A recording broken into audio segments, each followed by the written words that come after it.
Bom dia, Deus te abençoe, Deus abençoe a tua casa nesta quarta-feira, dia 19 de junho. Que o Senhor te abençoe com toda sorte de bênçãos e derrame da sua graça e paz sobre a tua casa, em nome de Jesus. Eu quero te convidar a abrir a tua Bíblia lá na segunda epístola de Paulo a Timóteo, capítulo 3, o verso de número 1. Enquanto você encontra, nós vamos orar. Senhor, nós queremos te agradecer por esta palavra. Prepara o nosso coração como uma boa terra.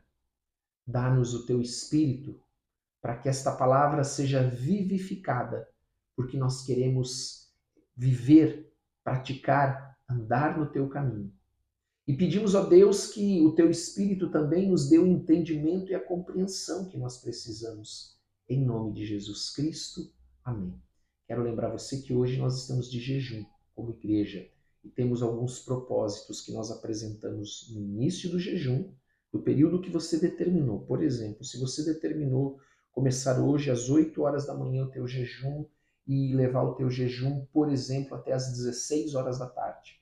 Então você vai, nesse período, no início, apresentar os teus propósitos pessoais e também aqueles propósitos que nós, como igreja, temos colocado. E no final, você vai entregar ao Senhor aqueles propósitos do teu jejum, desse tempo de consagração. Nós temos orado, você sabe, em primeiro lugar, para buscar o Senhor e a sua face, andando na sua palavra, vivendo em santidade. Temos orado também como propósito nesse dia pelas famílias, ovelhas individuais e as crianças, os adolescentes.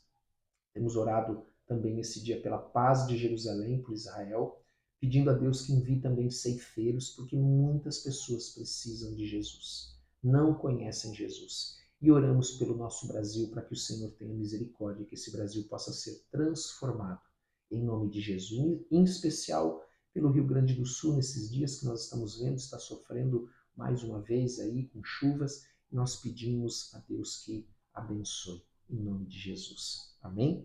Vamos ler aqui o texto que está então na segunda epístola de Paulo a Timóteo, capítulo de número 3, o verso 1. A epígrafe na minha Bíblia diz assim, que é o título antes do capítulo 3, antes de nós começarmos o versículo 1 no capítulo 3, os males e as corrupções dos últimos dias.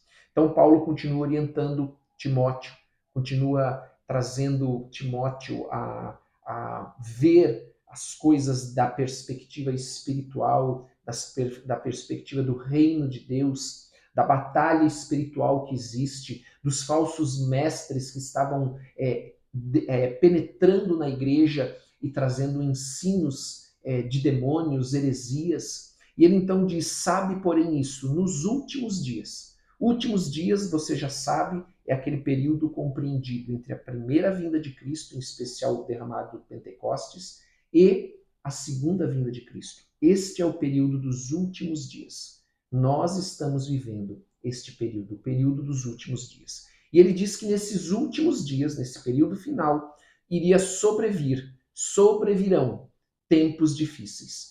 Tempos fala de épocas, não é necessariamente uma data de calendário, algo cronológico, mas épocas, eras que ele chama de difíceis. E esta palavra difíceis, ela tem a ver com uma natureza selvagem. Claro que tudo isso impelida por demônios. Então, épocas selvagens, épocas muito difíceis. Então, conforme se aproxima a vinda de Jesus Cristo, porque ele vem, haverá a segunda vinda de Cristo, nós estamos vivendo esses últimos dias, como eu falei. Então, conforme se aproxima esta volta de Jesus Cristo, essas épocas serão cada vez mais frequentes e cada vez piores. Essas épocas, essas eras selvagens, elas vão ganhar cada vez mais força, porque elas vão estar se intensificando conforme se aproxima a volta de Cristo. Amém? A segunda vinda de Cristo. E ele então diz: pois os homens, e olha a lista, se nós não vemos isso exatamente acontecendo já nesse tempo que nós vivemos, pois os homens serão egoístas, egoístas só pensam nele, avarentos, só pensam em dinheiro, jactanciosos ou orgulhosos, arrogantes, blasfemadores, desobedientes aos pais, Amados, eles blasfemam de tudo aquilo que Deus instituiu, de tudo aquilo que Deus criou, de tudo aquilo que Deus estabeleceu. Desobedientes aos pais, ingratos, irreverentes, desafeiçoados, implacáveis, caluniadores, sem domínio de si, cruéis, inimigos do bem. Olha que lista, amados. Traidores, atrevidos, enfatuados, mais amigos dos prazeres que amigos de Deus. Ou seja, os prazeres estão em primeiro lugar e não Deus. E aí, ele traz algo no versículo 5 que nós temos que entender que é muito importante para o nosso tempo. Tendo forma de piedade. O que é ter forma de piedade, pastor? Ter forma de piedade é ter uma aparência exterior. É parecer ser algo que no fundo não é lá no coração. Então diz que nos últimos tempos eles vão ter esses homens que vão ter forma de piedade, vão ter uma aparência de santidade, uma aparência exterior, mas que no seu coração não é assim. Eles são, na verdade, lá no seu coração, toda essa lista de qualidades ruins que nós lemos aqui. E amados, isso é muito perigoso, porque ele fala de homens que exteriormente, que no seu exterior, na sua aparência, vão parecer cristãos, vão parecer ter virtudes, mas eles não têm. E isso, amados, é ainda mais perigoso, porque eles parecem, e por eles parecerem, eles vão enganar aqueles que não têm conhecimento, aqueles que ainda não têm discernimento. Vão levar muitos, amados, para o seu caminho, para o pecado. Veja, não são pessoas que vão negar Jesus Cristo, mas pessoas que eles vão parecer exteriormente, na sua aparência, como servos de Cristo, como homens que reconhecem Jesus Cristo de fato como Senhor e Salvador, mas lá no seu coração não é nada disso. Então esses são os mais perigosos, porque quando nós vemos alguém blasfemando de Cristo, alguém traindo o Senhor Jesus, alguém indo contra a palavra de Deus, nós imediatamente desviamos o nosso caminho dessas pessoas. Mas aqueles que dizem, que parecem ser, esses são os mais perigosos, porque esse pode atrair e enganar aqueles que não estão vigiando. E nós falamos sobre vigiar esses dias. Amém? E ele continua mais, dizendo, negando-lhe, entretanto, o poder. E ele então termina dizendo, foge destes. Não fique nem perto dessas pessoas, porque elas vão tentar te contaminar e elas podem te contaminar, elas podem te enganar, elas podem te seduzir. E ele então diz, pois entre estes se encontram os que penetram sorrateiramente nas casas e conseguem cativar mulherinhas sobrecarregadas de pecado, conduzidas de várias paixões. Então ele fala aqui, amados, sobre aquelas pessoas que eram as vítimas, as presas mais fáceis desses falsos mestres, desses homens que pareciam exteriormente cristãos, cheios de virtude, mas que na verdade não eram. E eles então iam na casa e entravam na casa dessas mulheres, essas mulheres sobrecarregadas de pecado, então cheias de culpa, e eles a enganavam, fazendo delas as suas principais vítimas, desviando essas mulheres da palavra de Deus, para que elas não venham a conhecer a verdade e serem salvas. E ele então cita um exemplo que aprendem sempre e jamais podem chegar ao conhecimento da verdade. Amados, porque não recebem a palavra de Deus de alguém que realmente vive, não recebe a palavra de Deus, a verdade de Deus.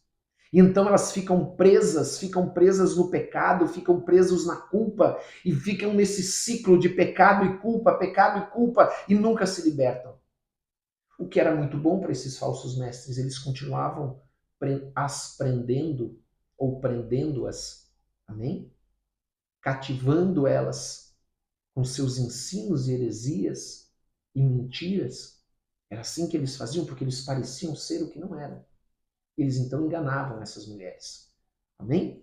E ele então diz, e do modo porque Janes e Jambres resistiram a Moisés. Veja, Janes e Jambres, na cultura, na tradição judaica, eram dois magos egípcios que se passaram por prosélitos. O que eram prosélitos? Aqueles que se converteram, gentios convertidos ao judaísmo. Então, esses Janes e Jambres, de que o Antigo Testamento não fala, mas a tradição judaica o chama de Janes e Jambres, eles resistiram a Moisés, eles se opuseram a Moisés no deserto. E eles levaram o povo, quando Moisés subiu o Monte Sinai e ficou lá um tempo, e as pessoas começaram a dizer, olha o que aconteceu, será com Moisés, que ele não volta? Então eles foram aqueles que levaram e incentivaram o povo a cultuar o bezerro de ouro, a fazer o bezerro de ouro e a cultuar o bezerro de ouro. Então, amados, houve alguém que incentivou as pessoas. Os brincos não saíram da orelha das mulheres sozinhos. As mulheres não tiveram essa ideia, simplesmente uma ideia própria, mas alguém ali, que a tradição judaica diz que são esses dois magos egípcios, que certamente faziam sinais também. Ouça, é muito importante isso. Faziam sinais para enganar o povo, foram eles que incentivaram todas aquelas pessoas a tirarem os seus pendentes e então fazer o bezerro de ouro. Amados, então ele diz aqui ainda, também estes resistem à verdade, assim como aqueles dois homens resistiram à verdade, estes que pregam essas heresias, esses falsos mestres, também resistem à verdade e querem levar as pessoas pelo mesmo caminho que eles estão indo, o caminho da mentira. São homens de todo corrompidos na mente, réprobos quanto à fé.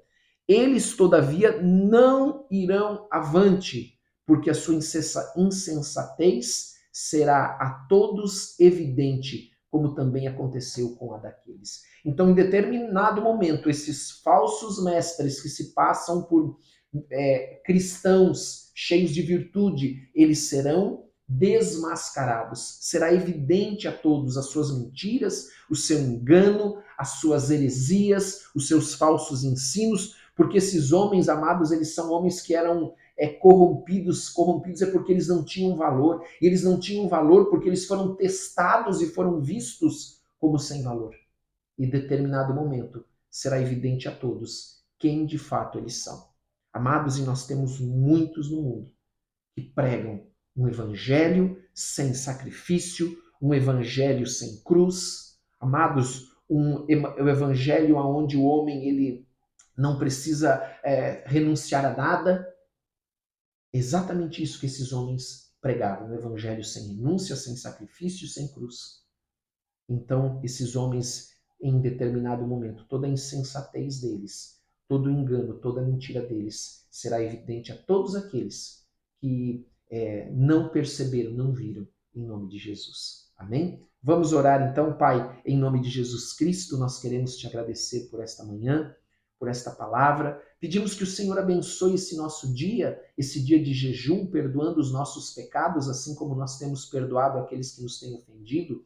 E nós pedimos uma bênção especial do Senhor nesse dia sobre todo o trabalho do teu povo, os negócios do teu povo, sobre a saúde do teu povo, sobre as famílias, Pai. Uma bênção especial sobre os filhos, sobre os casais, em nome de Jesus.